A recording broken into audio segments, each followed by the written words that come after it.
سورۃ البقرہ آیت نمبر 130 آپ لوگوں کے سامنے تلاوت کی۔ اس آیت کریمہ سے ماقبل اللہ تبارک و تعالی نے سیدنا ابراہیم خلیل اللہ اور اسماعیل ذبیح اللہ کے ذریعے بیت اللہ کی تعمیر کو بیان فرمایا۔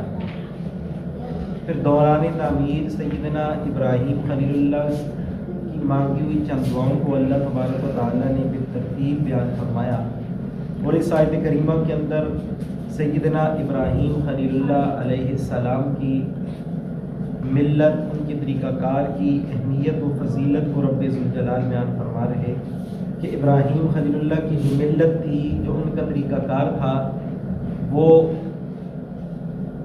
انسانی عقلوں کے عین موافق تھا اور طبیعتوں کے عین موافق تھا۔ اور اللہ تبارک و تعالیٰ نے یہ بات بیان فرمائی کہ جو شخص سیدنا ابراہیم خلیل اللہ کی اس سنت سے، ان طریقہ کار سے انحراف کرتا ہے، ان سے پھر جاتا ہے، تو وہ ضرور کم عقل اور بے وقوف انسان ہے۔ ان باتوں کو اللہ تبارک و تعالیٰ اس آیت کریمہ کے اندر بیان فرما رہے ہیں۔ وَمَن يَرْغَبُ عَن مِّلَّةِ إِبْرَاهِيمَ، اور کون ہے جو اعراض کرے ہم ملت ابراہیم، ابراہیم علیہ السلام کی ملت سے، ان کے طریقہ کار سے، ان کی سنتوں سے، الا مگر من وہ شخص ہی ایسا کر سکتا ہے، صفیہ نفسہ جس کو اس کے نفس نے بے وقوف بنا دیا، وَلَقَدِ اسْتَفَيْنَاهُ تحقیق ہم نے چن لیا ہو ان ابراہیم علیہ السلام کو فی الدنیا، دنیا کی زندگی میں، وَإِنَّهُ فِي الْآخِرَةِ اور بے شک ان یعنی ابراہیم خلیل اللہ کے لیے فی الآخرت آخرت کے اندر لمن الصالحین البتہ وہ نیکوکاروں کے اندر شمار کیے جائیں گے۔ تو اس آیت کریمہ کے اندر اللہ تبارک و تعالیٰ نے واضح طور پہ یہ بات بیان فرمائی، وَمَن يَرْغَبُ عَن مِّلَّةِ إِبْرَاهِيمَ کہ ابراہیم علیہ السلام کی ملت، ان کے طریقہ کار سے کون انحراف کر سکتا ہے، کون ان سے روگردانی کر سکتا ہے؟ جو بھی روگردانی کرے گا وہ ضرور بے وقوف اور کم عقل ہی ہوگا۔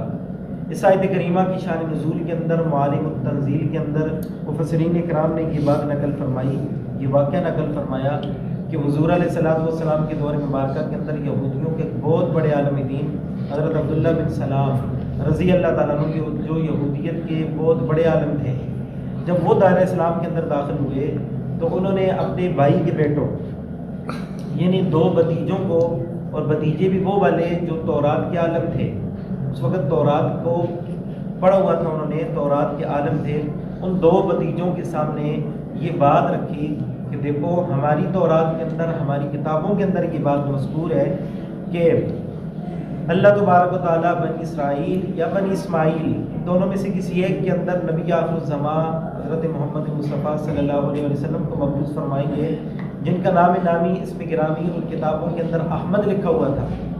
اور پھر انہوں نے بیان فرمایا کہ یہ جو نبی آخر الزماں حضرت محمد مصطفیٰ صلی اللہ علیہ وسلم ہے، ان کا نام بھی احمد ہے، ان کے اندر وہ ساری کی ساری نشانیاں پائی جاتی ہیں، اور تورات کے اندر یہ بات لکھی ہے کہ جو ان کی پیروکاری کے اندر آ جائے گا، ان کی فرما برداری کے اندر آ جائے گا، وہ راہ ہدایت کو پا لے گا، اور جو ان کی نافرمانی کرے گا تو وہ شخص ملعون ہوگا، اس کے اوپر اللہ اور اللہ کے رسول کی لعنت ہوگی۔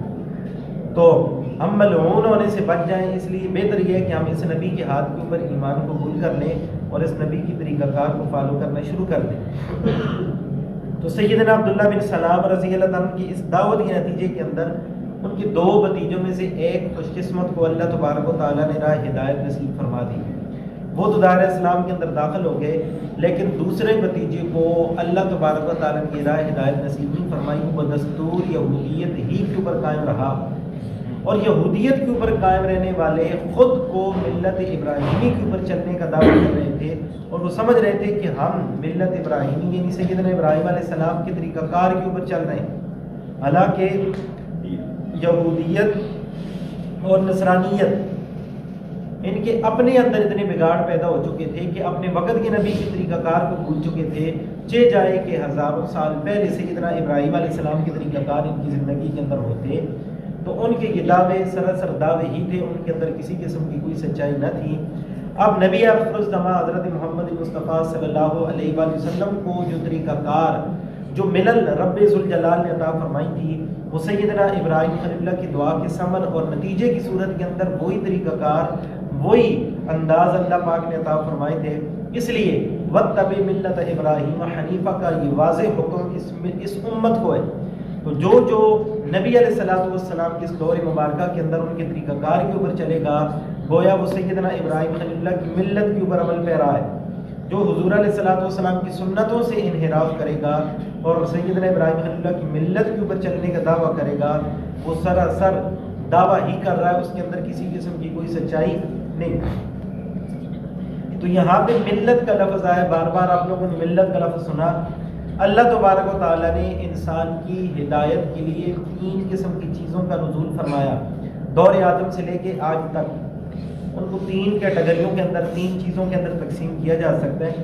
ایک کا نام ہے دین، ایک کا نام ہے ملت، اور تیسری چیز ہے شریعت۔ دین، ملت اور شریعت۔ دین آدم علیہ السلام سے لے کے نبی آخر الزمان حضرت محمد مصطفیٰ صلی اللہ علیہ وآلہ وسلم تک وہ تمام کے تمام نبیوں کے اندر مشترک تھا، اور ایسا مشترک تھا کہ اس کے اندر تغیر و تبدل کی کوئی گنجائش ہی باقی نہیں۔ دوسرے الفاظ کے اندر دین ان بنیادی عقائد و نظریات کا نام ہے جو ہر نبی کے لیے اور اس کی امت والوں کے لیے ان نظریات کو، ان عقائد کو اختیار کرنا ضروری تھا۔ شرع لکم من الدین ما وصی بہ نوحا والذی اوحینا الیک وما وصینا بہ ابراہیم۔ اللہ تبارک و تعالیٰ نبی علیہ السلام کو خطاب فرما رہے کہ جو دین ہم نے آپ کو دیا ہے وہی والا دین نوح علیہ السلام، ابراہیم علیہ السلام کو بھی عطا فرمایا تھا۔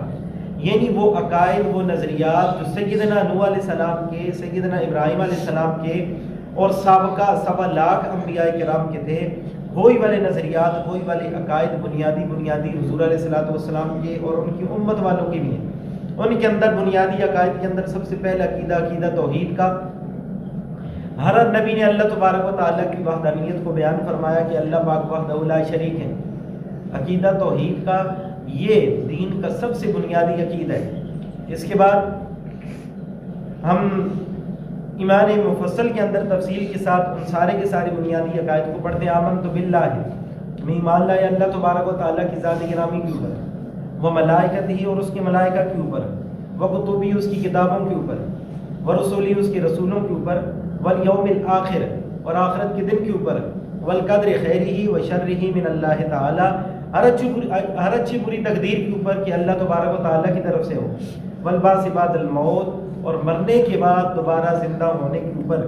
یہ بنیادی عقائد تقریباً ہر نبی کو رب ذوالجلال نے عطا فرمائے تھے، اور اس انداز کے ساتھ عطا فرمائے تھے کہ ان کے اندر تغیر و تبدل کی کوئی گنجائش باقی نہیں۔ آخرت کے اوپر ایمان جس طرح ان نبیوں کو تھا ہمارا بھی ہے، رسولوں کے اوپر ان کا ایمان تھا ہمارا بھی ہے، تو اسی طرح یہ بنیادی عقائد یہ دین کہلاتے ہیں۔ دوسری چیز ہے ملت ان بنیادی اصول، بنیادی قوانین کا نام ہے جو ہر نبی کا تو نہیں کہا جا سکتا، لیکن اکثر نبیوں کے اندر قدر مشترک تھے۔ لیکن ہو سکتا ہے کہ کسی نبی کو ان مشترک اصول و ضوابط میں سے کوئی نہ ملا ہو، لیکن اکثر اصول، اکثر ضابطے اکثر نبیوں کے اندر مشترک تھے۔ چنانچہ حجت البالغہ کے اندر شاہ ولی اللہ محدث دہلوی رحمۃ اللہ علیہ فرماتے ہیں کہ چند اصول ضوابط تقریباً ہر نبی کو رب ذوالجلال نے عطا فرمائے تھے، ان کی ملل کہلاتے ہیں، ملتیں کہلاتے ہیں۔ ان کے اندر بنیادی اصولوں کے اندر، بنیادی ضابطوں کے اندر سب سے پہلی چیز طہارت، کہ اللہ تبارک و تعالیٰ نے یہ طہارت عقائد کے ساتھ تعلق نہیں رکھتی، یہ ایک قانون ہے اللہ کی طرف سے دیا ہوا، ایک اصول، ایک ضابطہ ہے۔ طہارت ہر نبی کو اللہ تبارک و تعالیٰ نے اور اس کی امت کو اختیار کرنے کا حکم دیا، چہ جائے کہ ان کی جزیات مختلف تھے، لیکن طہارت من وجہ طہارت یہ ہر نبی کو اللہ تبارک و تعالیٰ نے اس کی امت کو عطا فرمائی۔ عدل و انصاف، سچائی، تہذیب نفس کہ انسان اپنے نفس کو مہذب بنائے، یہ بہت سارے اصول، بہت سارے ضابطے ہر نبیوں کے اندر شاہ ولی اللہ محدث دہلوی رحمۃ اللہ علیہ فرماتے ہیں مشترک تھے۔ اس چیز کو ملت کہا جاتا ہے۔ تو سیدنا ابراہیم خلیل اللہ کو جو اصول، جو ضابطے، جو طریقہ کار اللہ تبارک و تعالیٰ نے دیے تھے، وہی والے اصول، وہی والے ضابطے نبی علیہ السلام کو بھی رب ذوالجلال نے دیے۔ اس لیے اس آخری دور کے اندر آخری نبی کے طریقہ کار کے اوپر چلنے والا اور صحیح طریقہ کار کے اوپر چلنے والا یہ دعویٰ کرے کہ میں سیدنا ابراہیم خلیل اللہ کے طریقہ کار کے اوپر چل رہا ہوں، میں ملت ابراہیمی کے اوپر چل رہا ہوں تو اس کا یہ دعویٰ 100% ٹھیک ہوگا. لیکن جو حضور کی سنتوں سے انحراف کرے اور ملت ابراہیمی کے اوپر چلنے کا دعویٰ کرے تو وہ سراسر باطل کے اوپر ہے، وہ غلط کہہ رہا ہے. اس لیے دوسری چیز ملت. تیسری چیز ہے شریعت. شریعت ان جزیات کا نام ہے جو اللہ تبارک و تعالی ہر نبی کو موقع، محل اور زمانے کے اعتبار سے نصیب فرماتے ہیں، جو مختلف کتابوں کی صورت کے اندر، مختلف شریعتوں، مختلف صحیفوں کی صورت کے اندر رب ذوالجلال عطا فرمایا کرتے تھے. لِكُلٍّ جَعَلْنَا مِنْكُمْ شِرْعَةً وَمِنْهَاجًا. شریعت وہ چیز ہے کہ جس کو اللہ پاک نے ہر نبی کو مختلف دی ہے. ایک اصول ہے، اس کے اندر بہت سارے جزیات رکھ سکتے ہیں. کسی ایک شریعت، کسی ایک نبی کو اس کی شریعت کے اندر کچھ اور جزیات عطا فرمائے، دوسرے کو کچھ اور عطا فرمائے، تیسرے کو کچھ اور عطا فرمائے. جس طرح سیدنا آدم علیہ السلام کی شریعت کے اندر 2 سگے بہن بھائی جو ایک ساتھ جڑواں پیدا نہ ہوئے ہوں، ان کا آپس کے اندر نکاح جائز تھا. کراس کے اندر پیدا ہو گئے تو ان کا نکاح آپس کے اندر جائز تھا. ایک پہلے پیدا ہوئے، ایک بعد کے اندر جڑواں نہیں تھے تو ان کا نکاح آپس کے اندر جائز تھا. نسل بڑھانے کا وہی والا ایک طریقہ کار تھا. لیکن امت محمدیہ کے اندر یہ چیز حرام کر دی گئی کہ سگے بہن بھائیوں کو ایک نکاح کے اندر جمع کرنا، ان کا آپس کے اندر نکاح کر دینا، یہ شریعت محمد رسول اللہ کے اندر حرام ہے. حالانکہ حلال و حرام کے احکامات ان کے اندر بھی تھے، ہمارے اندر بھی تھے، لیکن ہماری شریعت کے اندر وہ چیز حرام.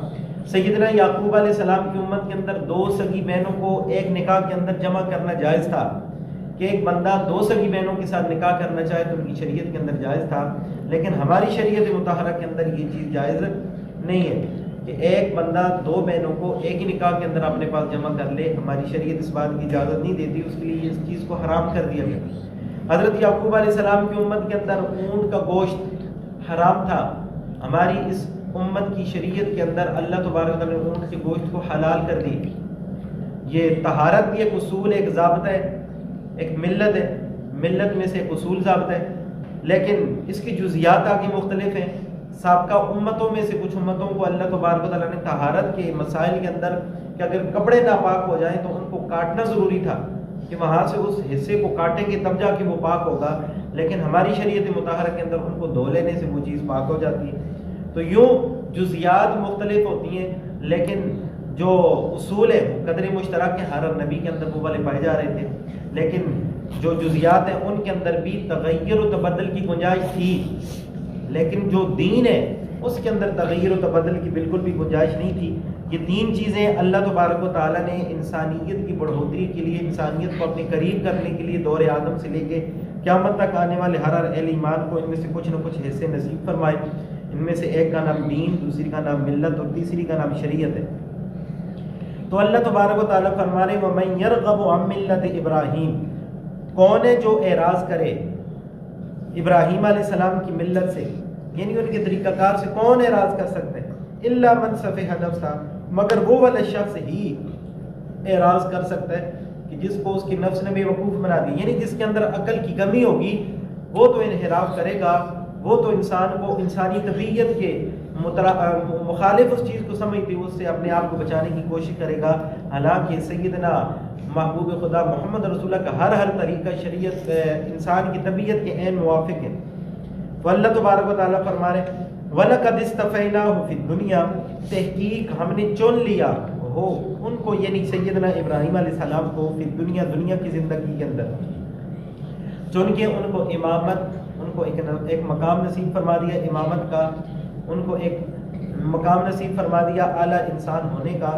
وَلَقَدِ اسْتَفَيْنَاهُ فِي الدُّنْيَا، یہ وہ آیت کریمہ ہے کہ علماء کرام نے لکھا کہ اگر حضور علیہ السلام کے سب سے اعلیٰ اور اشرف ہونے کے اوپر قرآن و احادیث کے اندر دلائل موجود نہ ہوتے، جس طرح خاتم النبیین وغیرہ حضور علیہ السلام کی صفات ہیں جو حضور علیہ السلام کے سب سے اعلیٰ انسان ہونے کی طرف اشارہ فرما رہے، اگر وہ نہ ہوتے تو یہ والی آیت کریمہ سیدنا ابراہیم علیہ السلام کے انسانوں میں سب سے اعلیٰ ہونے کے اوپر دلیل تھی. وَلَقَدِ اسْتَفَيْنَاهُ فِي الدُّنْيَا، ہم نے دنیا کے اندر ان کو چن لیا کہ سارے کے سارے انسانوں کے اندر ان کو امامت کا مقام نصیب فرما دیا. لیکن نبی علیہ السلام کا مقام سب سے اعلیٰ ہونا یہ 20 آیات کریمہ سے مسلم اور طے شدہ عقیدہ نظریہ ہے.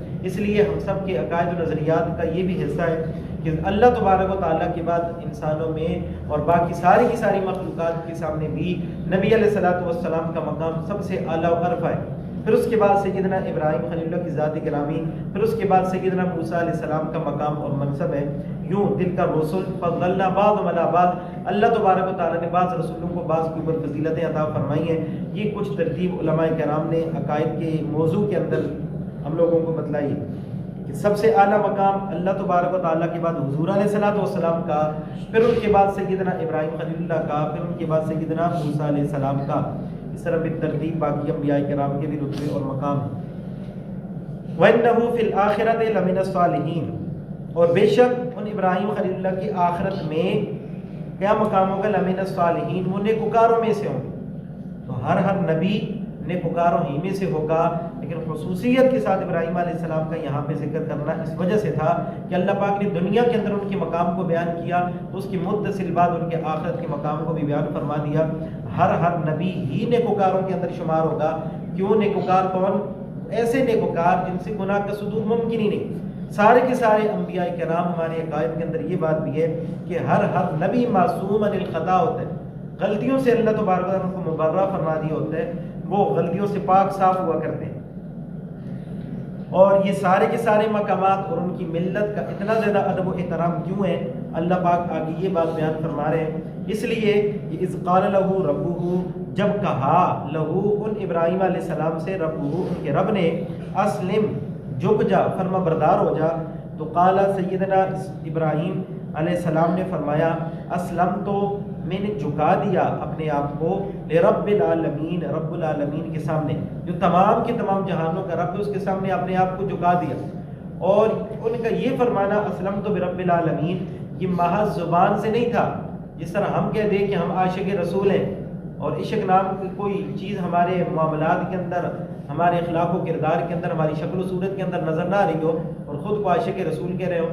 اتنا بڑا دھوکہ ہم رب ذوالجلال کے پیارے محبوب کے ساتھ کر رہے ہوتے ہیں. اتنا بڑا کھلے عام دھوکہ تو ہم کسی جاہل کے ساتھ بھی نہیں کر رہے ہوتے کہ جس کو کہ حضور علیہ الصلوۃ والسلام کی شکل و صورت بھی اختیار نہ کریں، ان کے افعال و کردار بھی اختیار نہ کریں، ان کی سنتوں کے اوپر بھی روزانہ اٹھ کے اس طرح چلاتے رہیں، پھر بھی اپنے آپ کو عاشق رسول کے عشق اور محبت کا ثبوت دے رہے ہیں. یہ تو سراسر دھوکہ اور فراڈ تھا جو اتنا صراحتاً اور صریح الفاظ کے ساتھ ہم لوگ کر رہے ہوتے ہیں کہ خود کے اوپر انسان سوچے تو انسان کو ہنسی آتی ہے کہ میں کتنا بے وقوف ہوں کہ اللہ کے نبی کے ساتھ اس طرح کا معاملہ، اس طرح کی بات کر رہا ہوں کہ جس کی جھلک میرے اندر نظر ہی نہیں آ رہی. تو سیدنا ابراہیم خلیل اللہ نے ما زبانی کلامی رب ذوالجلال سے نہیں کہا تھا کہ اسلم تو برب العالمین، کہ میں اللہ تبارک و تعالیٰ کے سامنے، رب العالمین کے سامنے اپنے آپ کو جھکاتا ہوں، بلکہ ان کی زندگی کا مطالعہ کیا جائے اور قرآن کریم کا مطالعہ کیا جائے تو ان کی زندگی کے ایک ایک لمحے سے ان کا جھکنا رب ذوالجلال کے سامنے، اپنے احساسات کو، اپنے جذبات کو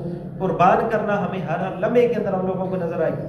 یہی ابراہیم خلیل اللہ تھے، والد گرامی کے سامنے حق بات کرنے کا حکم رب ذوالجلال نے دیا تو یا ابد کے پیارے صیغوں کے ساتھ اپنے والد گرامی کو اللہ تبارک و تعالیٰ کی توحید کے طرف بلایا، شرک کی مذمت ان کے دل و دماغ کے اندر بٹھائی.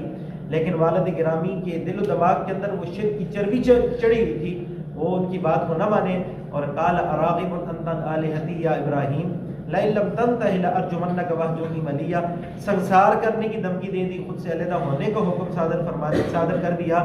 یہ سیدنا ابراہیم خلیل اللہ کو یہ حکم تو ہوئے، لیکن اسلمت برب العالمین کا ثبوت دیتے ہوئے انہوں نے جدائی تو برداشت کی، لیکن اللہ تبارک و تعالیٰ کے حکم کے اندر حرف نہیں آنے دیا.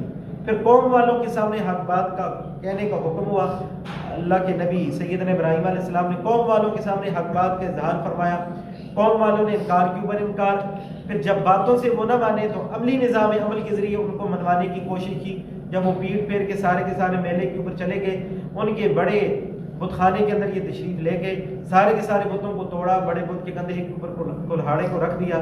واپس آئے، جب قوم والے واپس آئے انہوں نے آ کے دیکھا تو بڑے حیران ششدر رہ گئے. تو ان میں سے کچھ لوگوں نے کہا کہ قالوا سمعنا فتى يذكر يقال له ابراہیم، ایک نوجوان ایسا ہے جو ہمارے بتوں کی یوں مذمت بیان کیا کرتا تھا، اس کا نام ابراہیم ہے، اسی کا یہ کارنامہ ہوگا. ابراہیم علیہ السلام کو لایا گیا، ابراہیم علیہ السلام سے پوچھا گیا تو ابراہیم علیہ السلام نے فرمایا مجھ سے کیا پوچھتے ہو، ان بتوں سے پوچھو، یہ جو بڑا بت ہے جس کے کندھے کے اوپر کلہاڑا رکھے اس سے پوچھو. تو اس وقت اس وقت ثم نکسوا علی رؤوسہم لقد علمت ما ہؤلاء ینطقون، سارے کے ساروں نے سروں کو جھکا لیا، سر جھکا کے ابراہیم علیہ السلام سے کہنے لگے کہ ابراہیم تو جانتا ہے کہ بول نہیں سکتے۔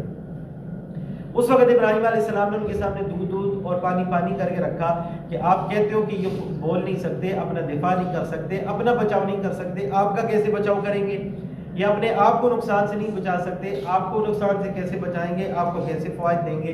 تو سیدنا ابراہیم خلیل اللہ نے بات کو واضح کر کے رکھا، تو انہوں نے ابراہیم علیہ السلام کی بات ماننے سے انکار کیا۔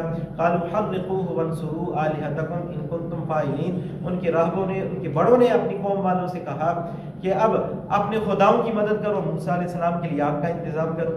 موسیٰ علیہ السلام قوم والوں کے سامنے حق بات کہنے کے اندر بھی اسلمت برب العالمین کا ثبوت دے گئے۔ وقت کے بادشاہ کے ساتھ معاملات آئے، وہاں پہ بھی ان کے ساتھ ساری کی ساری بحث مباحثہ ہوا، تفصیلات کا ٹائم نہیں ہے، وہاں پہ بھی آپ نے اسلمت برب العالمین کا ثبوت دیا۔ آتش نمرود آپ کے لیے جلائی گئی، اس کے اندر آپ کو کودنے کا حکم ہوا، رب ذوالجلال کے نام کے اوپر وہاں پہ کود کے اسلمت برب العالمین کا ثبوت دے دیا۔ پھر یہی ابراہیم خلیل اللہ تھے، اللہ تبارک و تعالیٰ کو حکم آیا کہ اپنی بیوی اور بچوں کو وادی بیاباں کے اندر چھوڑ کے آ جاؤ، تو وادی غیر ذی زرع کے اندر آباد کر کے اسلمت برب العالمین کا ثبوت دے دیا۔ یہی ابراہیم خلیل اللہ تھے۔ جب ملاقات بیٹے کے ساتھ ہوئی، پھر بیٹے کے گلے کے اوپر چھری چلانے کا حکم دے دیا گیا، جب بیٹے کے گلے کے اوپر چھری چلا کے یہ قربانی دو، وہاں پہ بھی اسلمت برب العالمین کا ثبوت دے دیا۔ محض زبانی کلامی رب ذوالجلال کے سامنے یہ بات نہیں کہی تھی کہ اللہ پاک میں آپ کا فرما بردار بن چکا ہوں، بلکہ اپنے ہر عمل سے، ہر معاملے سے اللہ تبارک و تعالیٰ کے حضور سجدہ ریز ہوئے اور اپنی قربانی، اپنے احساسات، جذبات کی قربانی پیش کر کے یہ ثبوت دے دیا کہ اللہ تبارک و تعالیٰ کے ساتھ محبت کا دعویٰ کرنا اور اللہ تبارک و تعالیٰ کی تابعداری، فرمانبرداری کا دعویٰ کرنا محض دعویٰ ہی نہیں ہونا چاہیے، بلکہ اپنی ہر چیز کو اللہ تبارک و تعالیٰ کے نام کے اوپر قربان کرنے کا جذبہ بھی انسان کے اندر موجود ہونا چاہیے۔